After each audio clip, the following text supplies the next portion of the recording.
J'ai atteint un niveau de détresse, la team, où là, actuellement, je suis en vacances et j'ai nulle part où aller. Genre, pour me dépayser, faut que je prenne mon pass Navigo et que j'aille ou dans le 93 ou dans le 94. C'est ma détresse actuelle. Et à ça, tu rajoutes une info que j'ai vue il y a 2 jours. Kerrer, il a acheté une maison sur Paris. Mais on va le vendre comment, du coup, Kerrer? Vous pensez que Kerrer, il va aller en Turquie? Il va aller au Qatar ou je sais pas où? Il va faire des Airbnb? C'est mort, il a une assise. Il a acheté une maison sur Paris. Faut faire avec. Voilà. Et moi, ça me rassure pas du tout. Vous avez vu le match de Kerrer aujourd'hui? Kerrer, le problème, c'est qu'il n'a pas été invisible. Moi, ce qui me gêne dans ce match-là, déjà de prime abord, c'est que on a plus vu les jeunes que les cadres. Ok, cette info, tu la digères. Maintenant, il y a certains cadres qui n'ont pas été ni un bonus ni un malus. Ils ont participé dans le jeu, mais c'était insipide. Kerrer, c'était un malus. Il réussit à être un malus dans une équipe principalement de jeunes. Kerrer, c'est un moniteur d'auto-école qui est plus dangereux que son élève.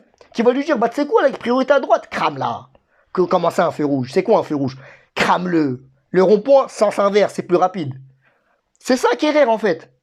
Kerrer, il est dangereux. Kerrer, normalement, c'est lui le patron de cette défense. C'est pas Shadai Bichabou le patron. Certes, il est talentueux, Shadai. Certes, il a fait des bons matchs de prépa. Après, c'était contre des équipes de nationales. Mais il a été intéressant dans la relance. Il a 16 ans. Il a une bonne marge de progression. Il fait la taille d'un titan colossal. C'est pas négligé, ça aussi. Mais assurément, c'est pas lui qui doit être le patron. Shadai, même il a fait quelques erreurs, je l'ai trouvé plus propre que Kerrer. Et il sort à la mi-temps, parce qu'il fait pas un match exceptionnel. Mais il est plus propre que Kerrer. Sur les relances, il est mieux. Et sur l'engagement défensif, il est mieux. Est-ce que c'est normal que Kerrer, il a mis moins coup de tampon que Xavi Simons? Mais c'est incroyable, mais c'est pas normal.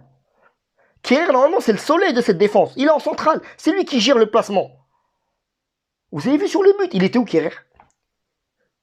Ça m'a énervé, j'aime pas tirer sur l'ambulance. Mais quand je vois qu'il fait un match pourri et qu'il est sur le terrain avec un sourire béat, il est béat, il a un sourire comme ça, il rigole, on dirait qu'il attend le bus.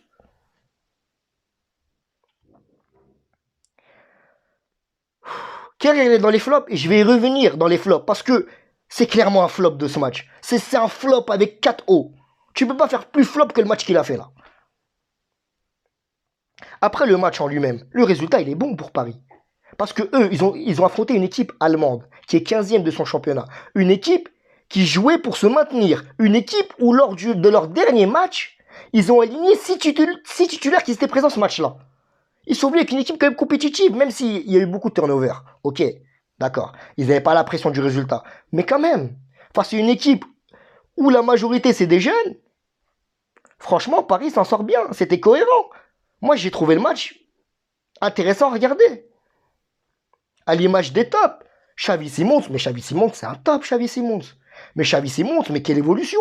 Xavi Simons, ça l'a aidé de jouer dans des cités à Montfermeil ou je sais pas où avec les U19. Parce que il est solide maintenant. Vous avez vu, physiquement. Mais physiquement, il n'est pas bougeable. Il se projette à l'avant. Il va vers l'arrière, c'est un essuie-glace. Et un essuie-glace de bonne voiture. Il a été cohérent. Il a raté une passe ce match-là, Xavi Simons. Il en a raté une ou deux, max. Il a été cohérent défensivement et offensivement. Franchement, Xavi Simons, c'est peut-être le seul jeune actuel qui est prêt à jouer dans la rotation avec Paris. Après, des bouts de match, certes. Mais Xavi Simons, c'est intéressant de le garder. C'est pas un jeune qu'on doit prêter. C'est un jeune qu'on doit garder cette saison. C'est un jeune qu'on doit continuer à faire évoluer. Dans un autre registre, il y a le match de Ismaël Gerbi. Ismaël Gerbi fait un très bon match. Ismaël Gerbi, il fait de très bons matchs préparatoires, de pré-saison. C'est vraiment bien ce qu'il montre. Aujourd'hui, il a été juste techniquement.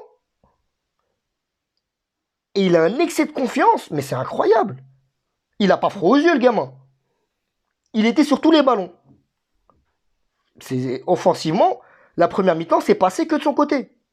Et vous voulez un truc incroyable? C'est qu'au début, il était à gauche, ça passait à gauche, il est parti à droite, ça passait à droite.